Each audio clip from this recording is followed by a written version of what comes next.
Hey everybody! Hey! Happy Sunday! You too!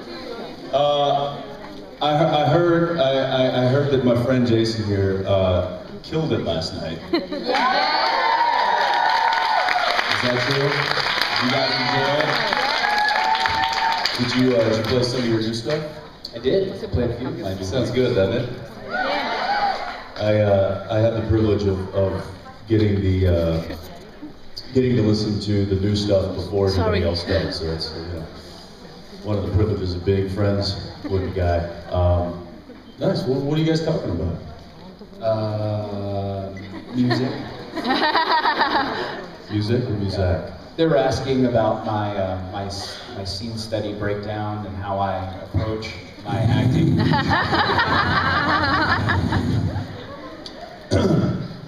Well, for a second. I'm sorry, I blacked out. What happened? Hey guys, by the way, can you guys do me a favor? Yes. I know this is Jensen Sunday, so I'm gonna leave soon. Will you guys stick around for him, please? Yeah, no problem. You know, as soon as He you walk works off hard. stage, they're all going to up and out. That's what I'm saying. Just stick around for this guy. He works hard for you guys. I would appreciate that. We'll try I really to. would. All right, go relax. I'll take it from here. I'll take Got it. this? I got this. I got this. You guys. Jason Vance, ladies and gentlemen.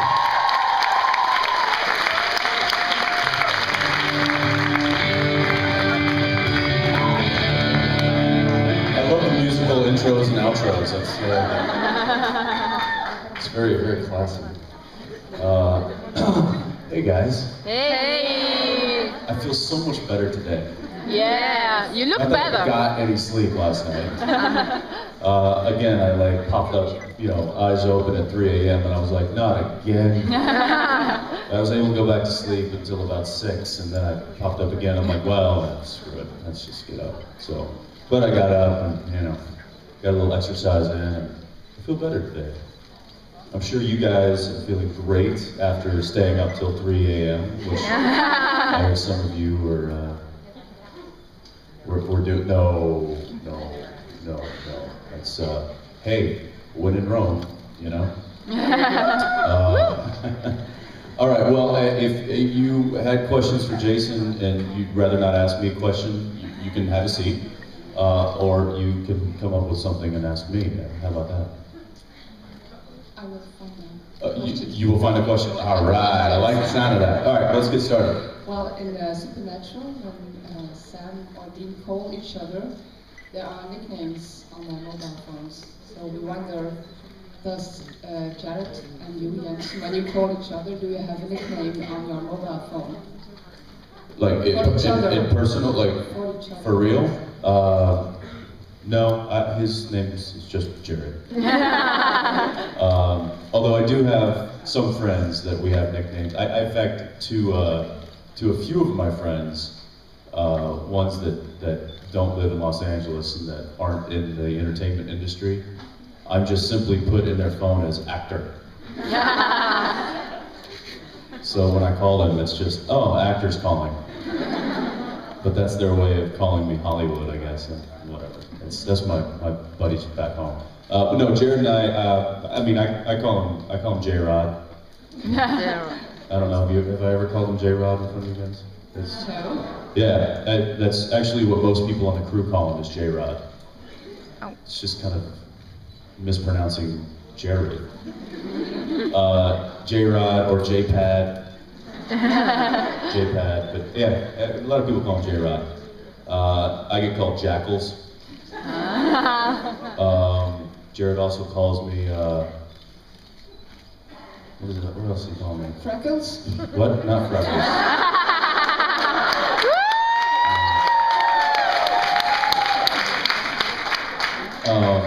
Calls me Stack. Eh? Stack? I don't know. Like Stackles, but he shortened it to Stack for some reason. Shackles, he calls me sometimes. I don't know. We've been together way too long. Is what it boils down to. I mean, the fact that we're wearing the same color shirt today should. He showed up and he's like, I'm like, really? And he's like, dude, I brought two shirts, and I'm like, me too. And then he said, we're on the same cycle. Some of you are like, what? That's not funny. So anyway, yeah, that's those are some nicknames. Thank you. Thank you. Yeah. Hi. Hello. You've talked a lot about the technical side of your directing since you've been here. I'm wondering, what's the most fun thing about directing for you? Is it perhaps telling Jared what to do? No, because I tell Jared what to do anyway. Oddly enough, directing Jared was not unlike the way that we deal with each other just as actors, because he and I really look after each other quite a bit anyway. So if we're doing a scene together and somebody else is directing, but if we're doing a scene together and he does a performance and it's his coverage, and I noticed that there was some, he missed some beats or missed some cues or didn't say it, I'll tell him, I'm like, you got a better one in you, ramp it up, speed it up, slow it down, and he does the same for me. So we kind of do that for each other and have been doing that since the beginning of the show. So directing him, it was simple because we've been, it's an easy language between the two of us. My favorite part one of the parts I enjoyed the most was directing the action sequences. The fight scene with that Bobby had with the Okami. That was really fun because I was getting down on the ground. I'm like, okay, what you're gonna do is you're gonna roll over, spin, you're gonna kick, then you're gonna fly into the tree. So I really enjoyed putting that sequence together, and it's fun. It's a big adrenaline rush to have 150 people look to you and go, okay, what do we do now? I mean, it's scary, but at the same time, as long as you know that you have some answers for them, it can be really, really fun. And because I did my homework like Tim Manners taught me, I had answers. So. Hi. I asked you back at the first dressing Miller what you would do if you could meet Dean, and I was wondering if that had changed at all in the last 2 years with the changes that he's done. Probably not. I'd probably still treat him the same. I don't know. I don't necessarily know that Jensen would be friends with Dean, because the two of them together might get in a lot of trouble. I'm guessing. And they would get mistaken for each other too much, which is would be weird. No, I mean, obviously we all know what he's gone through over the past, 7 seasons, and he's a beat up, scarred, war-torn warrior, and he will continue to be that, and that's obviously something that not many of us can relate to on the level that he's gone through, but we enjoy watching it, and I enjoy playing it, and I enjoy telling the story. So yeah, I don't know what I tell him about it. I tell him to get his freaking car back is what I tell him. Yeah. Yeah, thanks. Yeah. Hi. I'm sorry, I'm really scared, but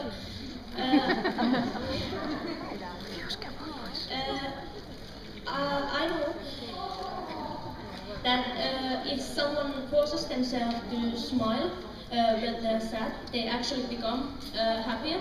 So I was wondering that when you pretend to have all these depressing feelings all day, how do you shake it off? Very simple. As soon as they yell cut, we crack jokes. We keep it very light on set, and a lot of times we get kind of called pranksters. We're really not pranksters. We really don't come up with some elaborate prank. I mean, we have a couple times, but it's nothing. I think we more just kind of mess around a lot and have fun, and because the show can get really dark sometimes.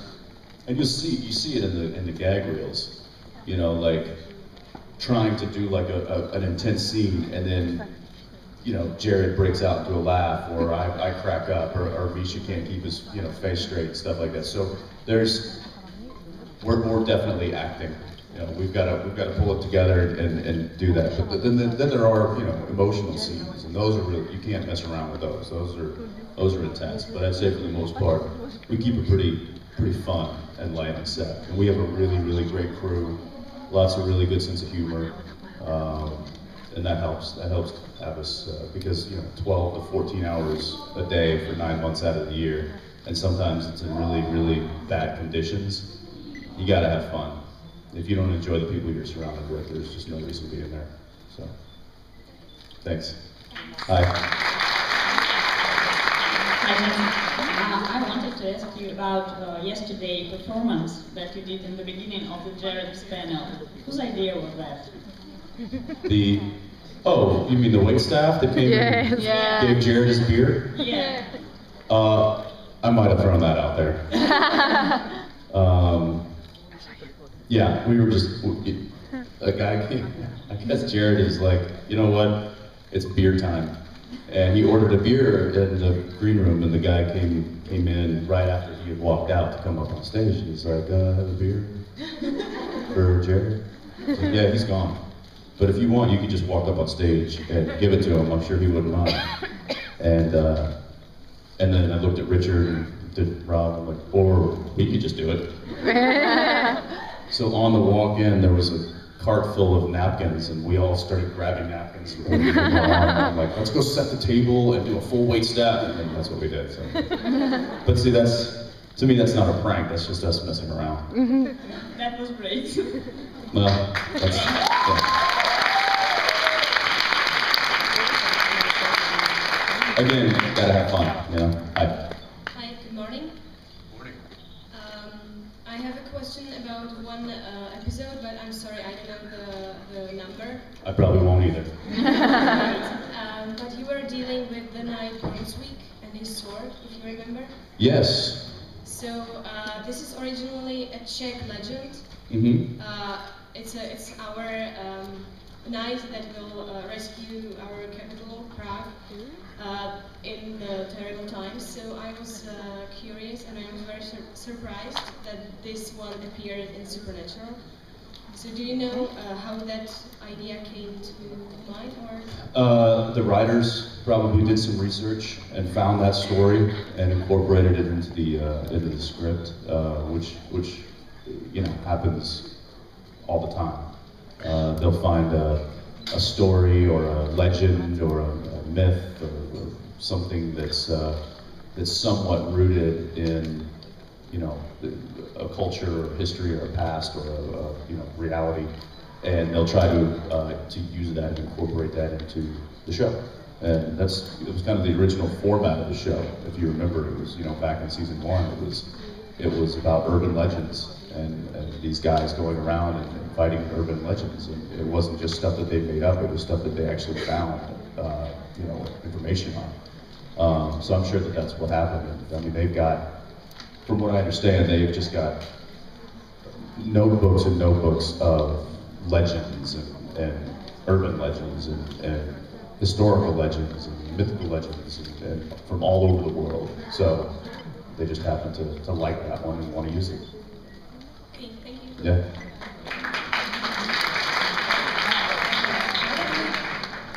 I would like to request you to repeat a part from Jibcon during the Nutcracker scene in Japanese Prague. Oh, great. You want me to repeat what I said? I can. Yeah, here's the problem with that. I don't speak Japanese, though I'd like to. And I had someone there, actually Hiro, the guy that was playing the game show host, who was awesome, by the way. That whole, you know, Dean Winchester, Nutcracker champion! What was funny was.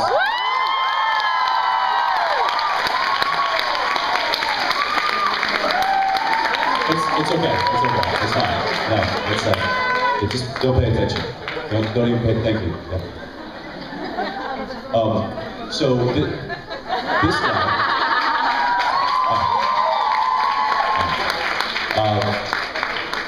Hiro, who spoke Japanese, and was speaking. Amazing footwork, Richard. All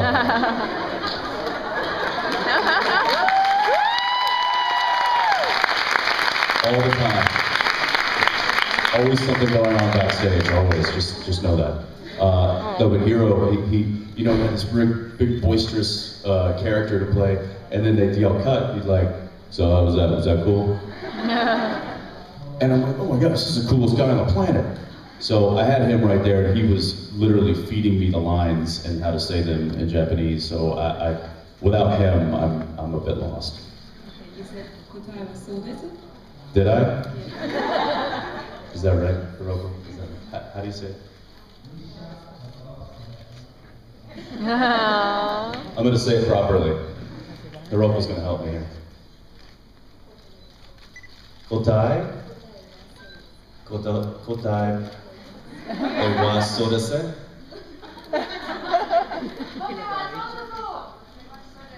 Kotai wa so desu.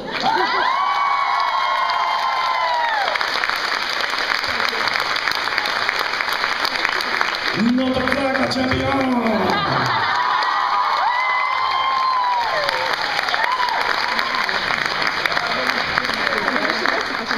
Okay. See, this is a problem with America and Americans, is that we're not exposed to as many languages as Europeans are, and it's trust me, it's, you know, it'd be nice if they spoke different languages in Wisconsin and in Kansas and in Florida and stuff, because then we'd be, you know, multilingual. But we're not, and we're lazy, and we speak English, and I apologize for that. But hey, like us or love us, those are your options. Hi. Hi. So yesterday Misha told us that Cass will be back, and you already filmed a couple of... He's lying, Cass is not back. Really, you want him back?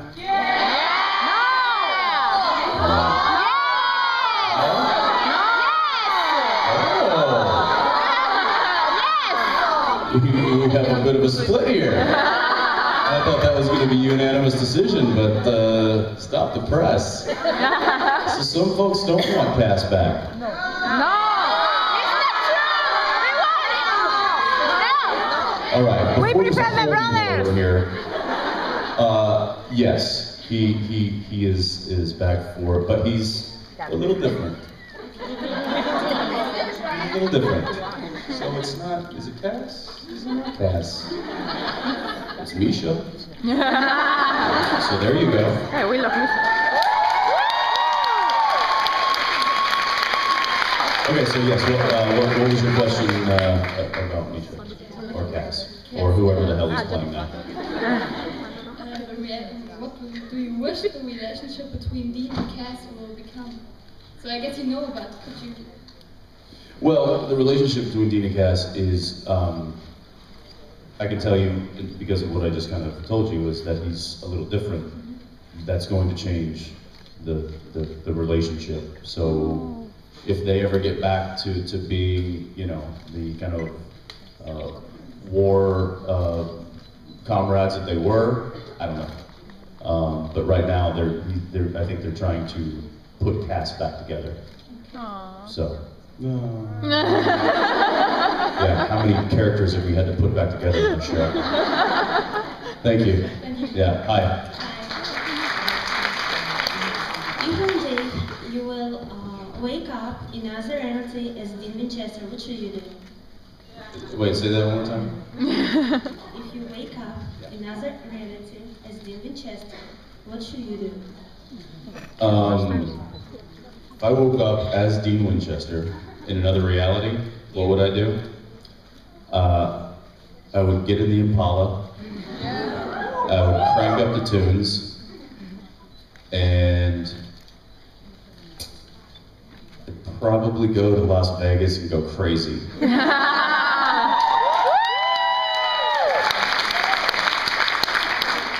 How has Dean Winchester never been, I mean, not just like gotten locked down like Hunter S. Thompson in Las Vegas, because that's just beyond me. I mean, it's, you know, gambling and women and everything he loves. So, yeah, I don't know. I'd go have some fun. The poor guy never has any fun, you know? Yeah, so there you go. Thanks. Hi. Hi. I have no questions. I only want to tell you that I saw about 10,000 times your Eye of the Tiger performance. You're amazing. So you're the one. No. Thank you. Thanks. I'm still not quite sure how that happened. But thanks. Thanks for racking up the YouTube count on that one. Hi. I'm pretty sure everybody's groaning already because I've been collecting answers to that question since last year, and actually I'm just missing you and Jared now. Uh-oh. I'm no, scared. it's not a bad one. It's not a bad one. It's just I'm very musically minded, and I was wondering what kind of music do you listen to when you have a really, really shitty day?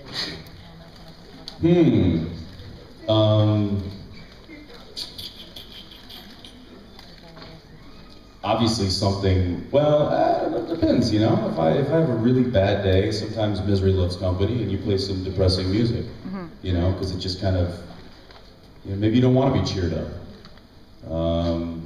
And I have those days. I think we all have those days.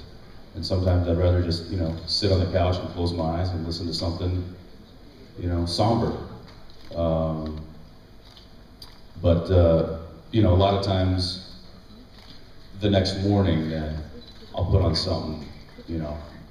You know what always, not always, but I mean, there's a few kind of records that always kind of fire me up. You know, I've got a playlist from U2 that always kind of gets me going in the morning, and some, you know, Mumford & Sons, some Ray LaMontagne, you know, but then you go to the Black Keys and some of those guys, the Band of Horses. So I kind of, I'm all over the map with my music. It really depends on what I'm in the mood for. So yeah, I think that it's really a personal mood thing. But I agree with you. Music is a big part of my life as well. And, you know, sometimes I'll just sit down and I'll listen to JC's version of Hallelujah.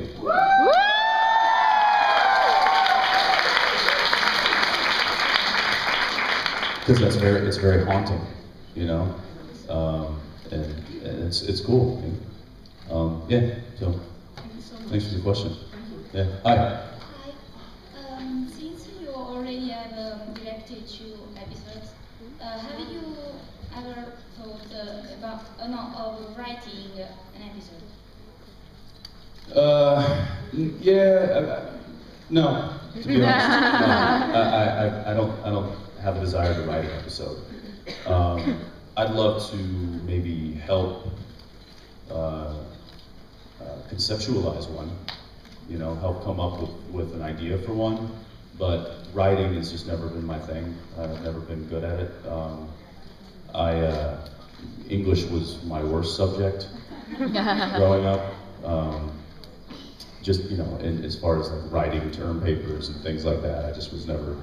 And it's not that I don't know how to, you know, construct a proper script or a proper sentence. It's just that I second guess myself too much, which is the same reason why I don't write music. Because I love to play music and I love to sing, you know, and to do that. But writing by myself, I'll write a line that I think is good, and I'll look at it and I'll be like, no, maybe it should be this way. No, maybe it should be this way. No, you know what? Forget it. I don't want to do this. And I think that'd be the same when I've tried to write scripts before, and it's the same thing. You know, I know what I want to say, but I second guess myself on how to say it, and I'm like, I need some help. I need somebody else to do this. So that's kind of where I'm at. Thank you. Yeah, thanks. Hi. I'd like to know, if you were a girl, which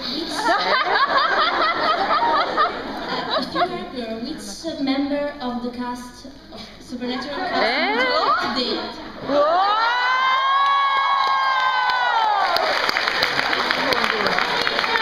Misha! Sebastian! Misha! Jared! What kind of messed up question is that? Jared! Misha! Jared! Well, I think there's an obvious answer there.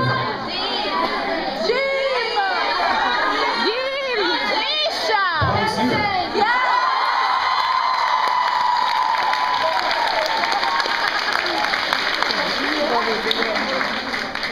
No, I don't.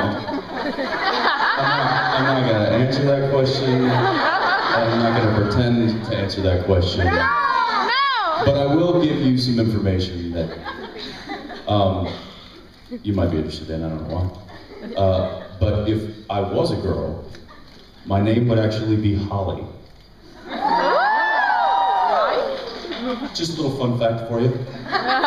Because they didn't know whether I was a boy or a girl until I was born. In fact, I wasn't named for 3 days. They couldn't decide on, my parents couldn't decide on a name. But they knew that if I was a girl, that I was going to be Holly. And then I came out a boy, and they're like, of course, great. Now we have to come up with a guy name. And they wanted a J, because my brother's name is Joshua. And they thought maybe Justin, and they were like, no, what's something a little bit more original? And they found Jensen. And that's how I became Jensen. Sorry I didn't answer your question, but I'm not going there. Thanks. Yeah, hi.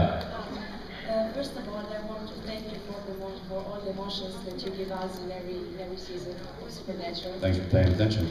And the question is, if you have to give a compliment to Sam, not Jared, Sam, which compliment do you give to him? How do you keep your hair so perfect?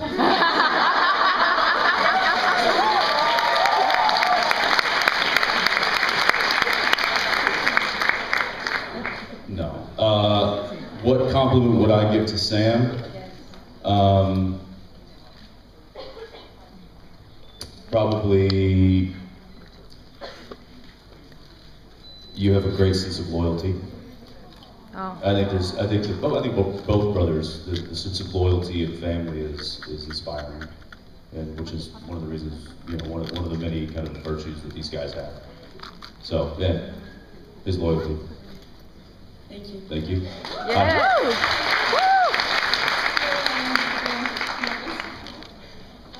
I was wondering if you have a particular scene of Supernatural that is close to you for some reason. A particular scene of Supernatural that is close to me. I mean, there's a ton. There's emotional ones, there's funny ones, there's... Maybe, I don't know, some scene that reminds you of your life and that you find interesting or difficult to shoot.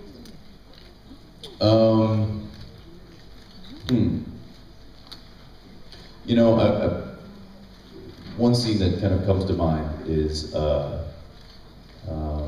give you two scenes. How about that? The scene in the end when Dean is talking to future Dean. I just remember that so vividly because it was such a challenge for me. And to be playing a character for so long and then get truly challenged like that by having to play the same character but tweak it differently, and then you had to remember, okay, what did I say? How am I going to say this on that side of the table because we haven't filmed it yet? And how am I going to react to that properly on this side of the table? How can I make those subtle differences in the character? It was just a really big challenge to me, and I really liked that challenge. It was a really big moment and growing moment for me as an actor. Another kind of more sentimental scene would be the scene in All Hell Breaks Loose Part 2, where Dean is sitting bedside to his dead brother and telling him how he wished he should have been there and cared for him. Yeah. Well, and you might think that that's special because of the content of the scene, but it was actually special for a different reason. It's a different reason because Kim Manners directed that scene. And I remember going up to Kim's office and talking about the scene a few days beforehand, which I never really do. I mean, we don't talk about the scenes until the day of. So I remember going up to his office and being like, hey, listen, Kim, this is going to be a really tough scene for me to film. And I don't know how many takes I'm going to have before I don't have anything left, because it was going to be, I knew I was going to get real emotional. And I said, I don't know how many, you know, I'm going to need some help from you in directing this in a way that I can get through it in just a few takes. So what he did is he blacked out the entire set so that I couldn't see any of the crew people. Everybody was, all the lights were off on the stage, and it was literally just the light on Jared. And he had the cameras completely dark. All the camera guys got into black outfits so that they couldn't be seen either. So it literally erased all of the crew away from my eyesight, which doesn't happen. Normally, if I'm doing a scene, there's 50 people right here. You don't see them, but I know they're there, and they're all lit up, and I can see, you know, you got the boom operator with the microphone, you got the camera guys, you got, you know, the still pictures photographer, there's a ton of people, but Kim blacked all those people out, and he set up 2 cameras, and they just kind of slowly moved back and forth. One was a wider shot, and one was a tighter shot, and I was able to do the scene in like 3 takes, and that was it. And I remember how much he cared for me as a director, for his actor, and it really meant a lot to me. Plus the scene was really difficult, and it was. Thank you very much.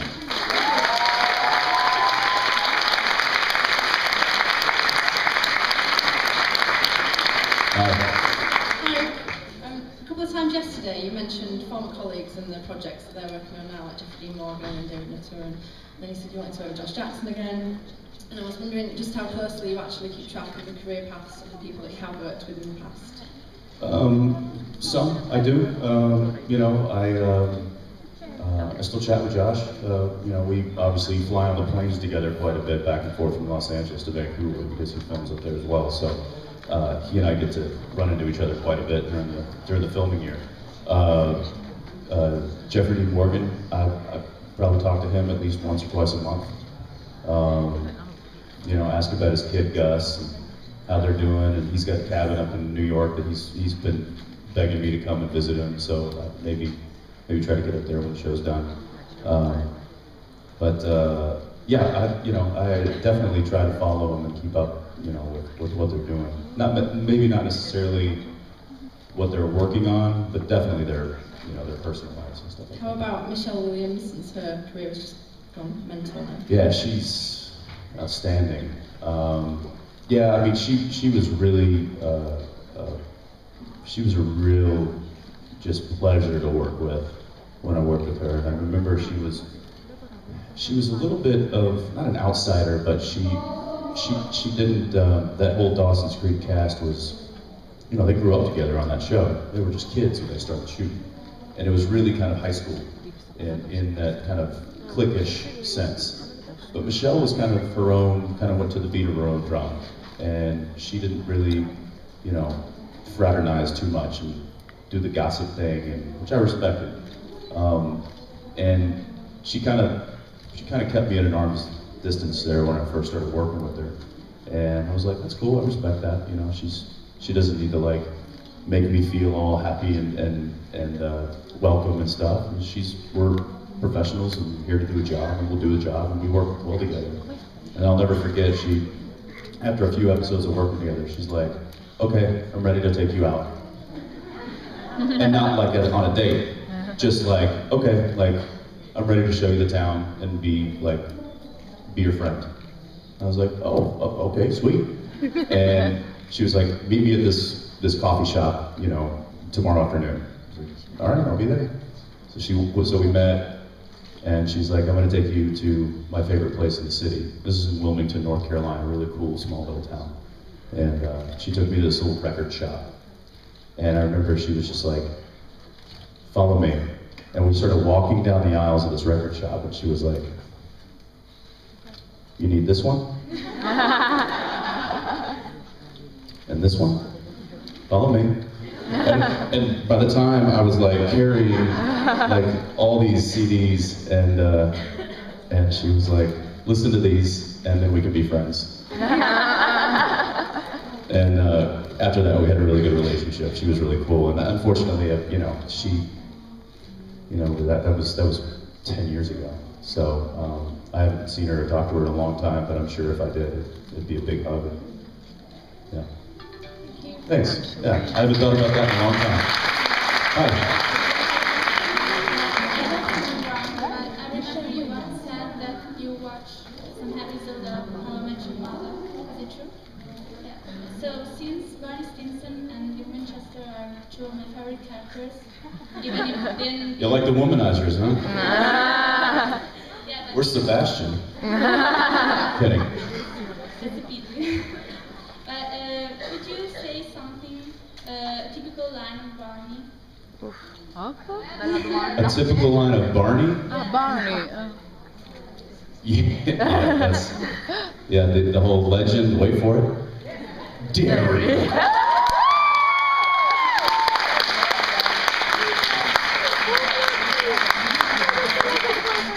Oh, that's great. Hi.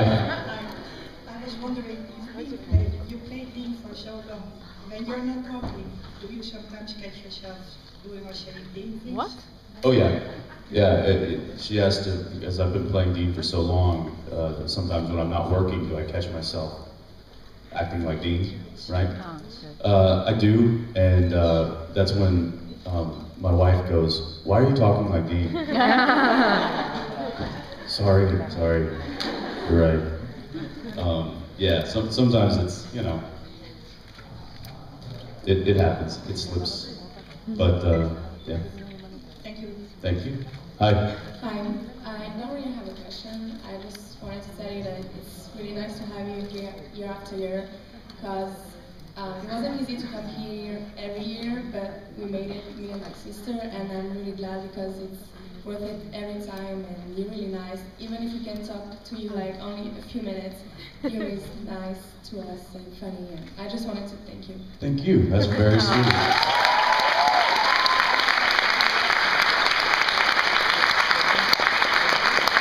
Well, I will say that it is a pleasure. I mean, there's a reason we keep coming back, and it's, you know, because of people like you, and all of you, and we love seeing your faces. And Woo! Thank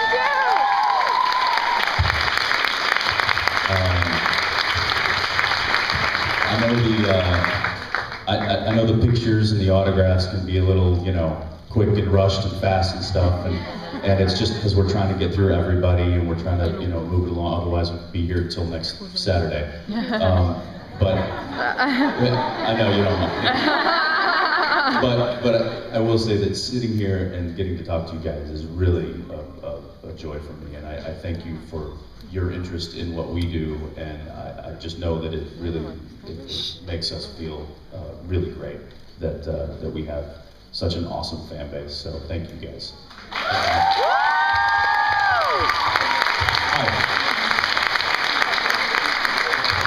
My question is, in the Supernatural episode, The French Mistake, there is a moment when Dean says that Jensen and Misha are strange names. Now, I just want to know if you like your name, and what is your favorite name, if you have one? I don't know that I have a favorite name. There's a few names in the world, but yeah, I like my name. I like it. It's you know, it's unique. I haven't met a whole lot of Jensens before. I've met a few, but it wasn't until way later in life. For the longest time, probably until I was about 18 years old, I'd never even heard of another Jensen. And I'd say growing up, it was a little difficult, just because people were like, "Wait, what? Jason? Justin? Who?" So, growing up, it was, there were some moments, and I was like, ugh, it's Jensen. Jenson? No, not Jensen. Never mind, just call me Justin. So, a lot of times when you, like, if you go to a coffee shop or something, and they're like, okay, and what's your name? And they ask your name, I never say Jensen. I always say Jay. I just give them Jay. Because it's easy, and I know that they won't be like, wait, what? How do you spell that? But yeah, I do like the name, and it's, it's unique, and it's original, and It's my name. It's me. Thank you. Yeah. Hi. Yesterday, Misha said that the scene where Dean gives the trench coat to Cass is romantic and gay. I'd like to know what you think about it. The scene where Misha or Dean gives the trench coat Cass back. Oh, that was such an awkward scene. Is Misha behind me? I'm sure he is, because things just got really awkward. Yeah, that was a really awkward scene. In fact, Misha and Bob Singer was directing that episode, and we were crying, laughing at how ridiculous the fact that I had his jacket nicely folded in the back of the car, and not the Impala, a stolen car. And I'm like, what?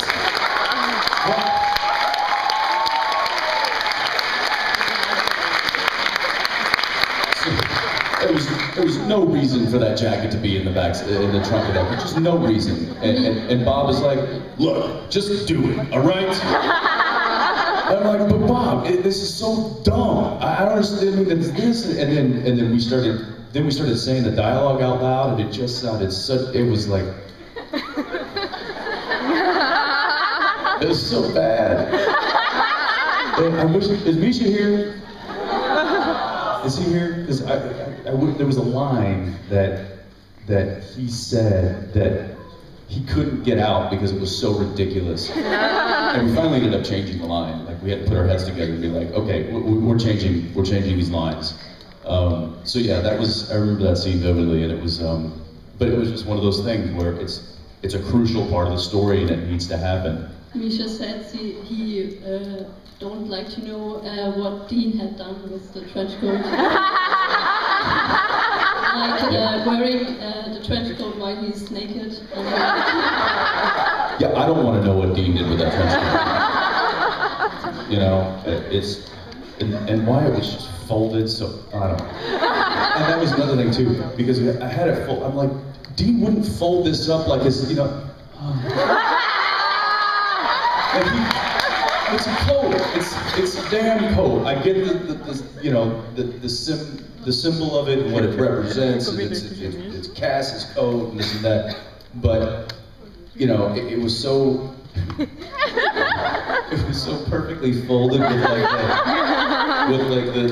the tie and the collar. And Bob's like, "Can you present it like so we can see what it is?" And I'm like, "No, no, I can't." Oh, gosh. So know that we have problems shooting some scenes sometimes. And it's not all, you know, easy going. But yeah, that was a fun scene. We love it. Thank you. Thank you. All right, fortunately we got time for one more question. Hi.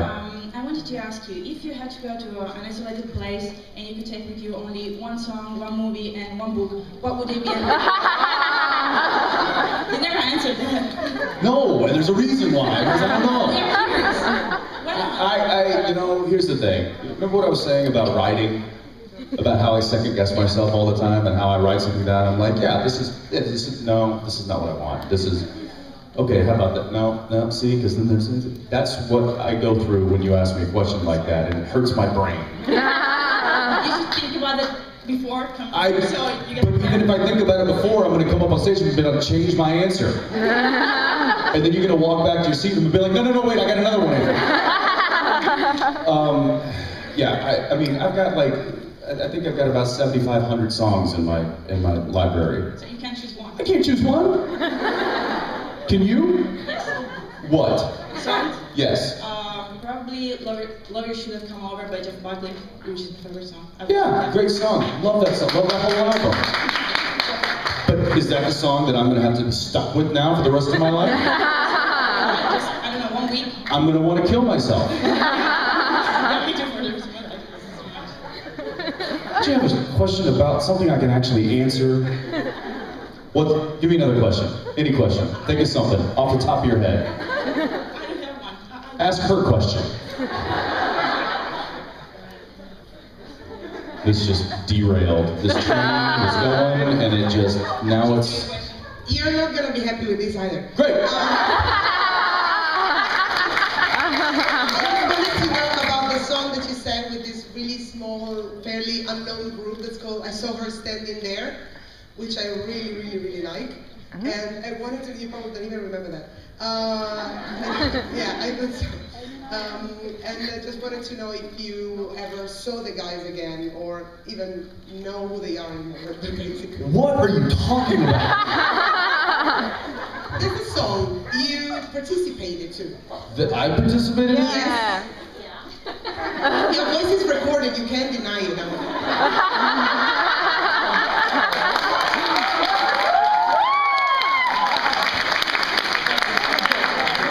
My voice was recorded? Yes. Was I recorded? Yes. My face? No. No. How do you know it's me?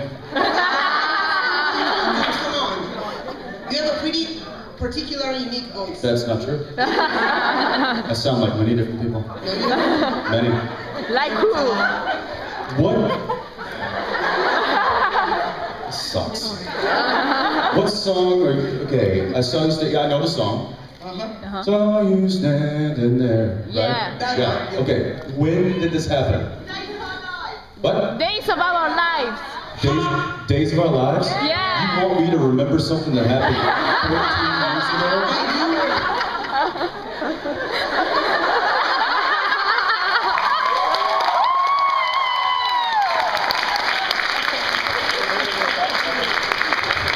I remember stuff from 13 years ago. Good for you! What's the question? I just wanted to know if you remember the song and who this guy is. Apparently not. You do, you sing that. You just sang a piece. Yeah, I know this. Obviously, I know the song. Exactly. Who doesn't? But no, I don't remember singing it. Nor do I remember singing it with anybody. Was it karaoke? No. It's an actual record. Because there was a few times when I had a little too many and I went karaoke. I knew it would come back to haunt me. I just knew it. I don't know. It's an actual record. I have no idea if it's an actual karaoke recording, and they just sold it piracy. Lord, I apologize. We love you, Jensen. All right, thank you guys. All right, love you guys too.